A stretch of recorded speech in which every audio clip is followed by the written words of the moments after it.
In July of 1904, a steamship called the SS Nemesis left Newcastle loaded with coal, bound for Melbourne, carrying 32 people. It sailed directly into a violent storm off the New South Wales coast and was last seen by another ship caught in the same weather, struggling, in distress, somewhere off Wollongong. It was never seen again. Over the following weeks, bodies began washing ashore at Cronulla Beach. Pieces of the ship's steering wheel, cabin doors, scattered wreckage, drifting in from the same stretch of ocean again and again for weeks. But the ship itself, the actual wreck, the place where 32 people had gone down together, remained missing for the next 120 years. In 2022, a survey company looking for something else entirely found it completely by accident. The SS Nemesis was a 240-foot steamship engaged in the routine, unglamorous work of hauling coal along the New South Wales coastline, a trade that kept vessels like it moving constantly between Newcastle and Melbourne through some of the most exposed, weather-beaten water in the country. On the 9th of July 1904, it departed Newcastle as it had many times before, fully loaded, carrying its full crew. What happened next unfolded quickly. A severe storm swept through the region, and the Nemesis was caught directly in it, spotted by another vessel, also fighting through the same conditions, visibly in distress before disappearing from sight entirely. What followed was a slow, grim confirmation, rather than a single dramatic discovery. No distress call reached shore in time. No lifeboats were recovered. Instead, over the following weeks, the ocean began returning pieces of the tragedy on its own schedule. Bodies of crew members surfacing along Cronulla Beach, alongside fragments of the ship itself, its wheel, sections of cabin doors, scattered debris carried in by the same currents that had claimed it. The loss drew significant public and media attention at the time. An entire crew lost at sea, with nothing left behind except pieces washing up along the coast and no confirmed location for the vessel itself. That absence of a confirmed wreck site left the Nemesis in a strange, unresolved limbo for well over a century. Families of the crew had bodies to bury, in some cases, but no wreck to point to. No definitive site marking exactly where the disaster had actually occurred. 3 of the crew members recovered were buried in an unmarked grave at Woronora Memorial Park in Sutherland, a quiet, largely unremarked resting place for men whose ship remained officially still lost. Before we go further, if your own family history includes anyone who worked these exact coastal shipping routes in the early 1900s, my guide, Who You Actually Came From, walks you through the free records that can help you trace them. The eventual discovery, when it finally happened, came about in a way nobody investigating the Nemesis case had planned for.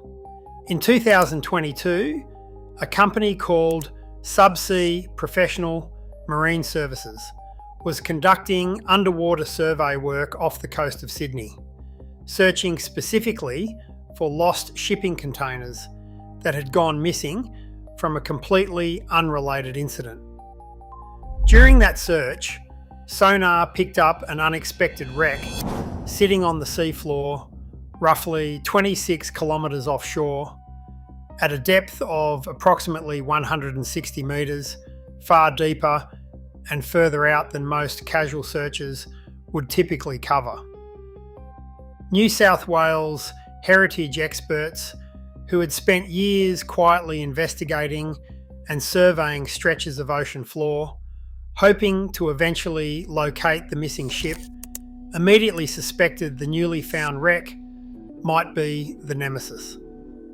Confirming that suspicion, however, was genuinely difficult.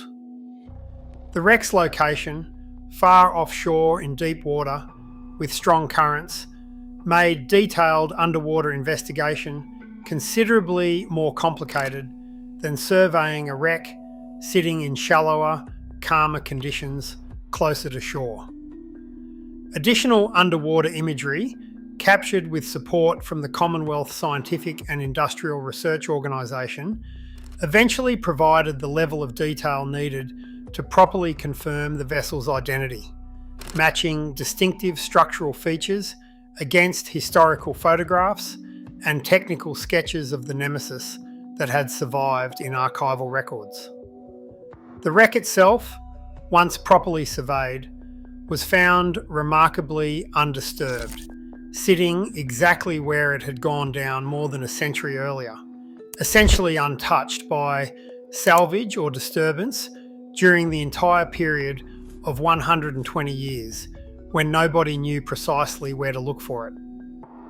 If you are finding this as remarkable as I am, make sure you are subscribed, because the story did not end once the wreck was finally confirmed. Heritage NSW has since stated that crew members lost aboard the SS Nemesis came from across Australia, the United Kingdom, and at least one from Canada, reflecting the genuinely international makeup of merchant crews working Australian coastal shipping routes during this period. In the aftermath of the ship's loss, memorial events had been held for the crew at the time, but with no confirmed wreck site, that grief existed without the kind of physical closure a specific known location can sometimes provide for families left behind. Officials involved in the recent identification have specifically described their hope that finally locating the wreck might help bring a measure of closure to descendants and extended family connected to those lost aboard the ship more than a century after the disaster first occurred. Part of that effort now involves actively trying to locate living relatives of the Nemesis crew. A genuinely difficult task given how much time has passed and how thoroughly family connections can scatter and fade across 4 or 5 generations. Officials involved in the case have noted that roughly 40 children lost a parent in the sinking, a detail that puts the human scale of the tragedy into sharper focus than a simple crew count ever could. An entire generation of Australian, British and Canadian children growing up without a parent because of a single storm off the New South Wales coast in July of 1904. The Nemesis is far from an isolated case either. Australian coastal waters, and the waters immediately surrounding the continent more broadly, remain genuinely littered with shipwrecks still awaiting confirmed identification. A pattern that has produced a steady stream of similar discoveries in recent years. In July of 2024, researchers confirmed the location of the MV Noongar, a freighter that sank in 1969, killing 21 of its 26 crew members, a discovery that took the Sydney Project, dive team and CSIRO years of coordinated effort to finally confirm, using underwater technology that simply had not existed in earlier decades. In March of 2025, the Koning Willem de Tweede, a Dutch vessel that sank near Robe in South Australia in 1857 while carrying hundreds of Chinese gold rush miners, was similarly confirmed after a 4-year search effort involving the Australian National Maritime Museum, the Silent World Foundation and heritage authorities from both Australia and the Netherlands. Each of these discoveries follows a broadly similar pattern: decades, or in some cases, more than a century of uncertainty, followed by a confirmation that only became possible once modern sonar mapping, remote sensing, and underwater imaging technology reached a level of sophistication earlier searchers simply never had access to. What connects the Nemesis specifically to this broader wave of recent discoveries is the sheer scale of the emotional gap being closed. This was not simply a historical curiosity being resolved for the sake of maritime record keeping. It was a genuine, unanswered tragedy, carried by descendants across multiple generations, finally given a physical location after a century and a half of uncertainty. What makes a case like this worth sitting with is how ordinary the actual circumstances of rediscovery turned out to be. Nobody set out on a dedicated, headline-chasing expedition specifically to finally solve the Nemesis mystery. A survey team doing entirely unrelated commercial work happened to notice something on their sonar that did not match what they were actually looking for, and had the presence of mind to flag it rather than simply move on. That accidental, almost incidental discovery ultimately did more to resolve a 120-year-old tragedy than generations of dedicated searching ever managed to achieve on its own.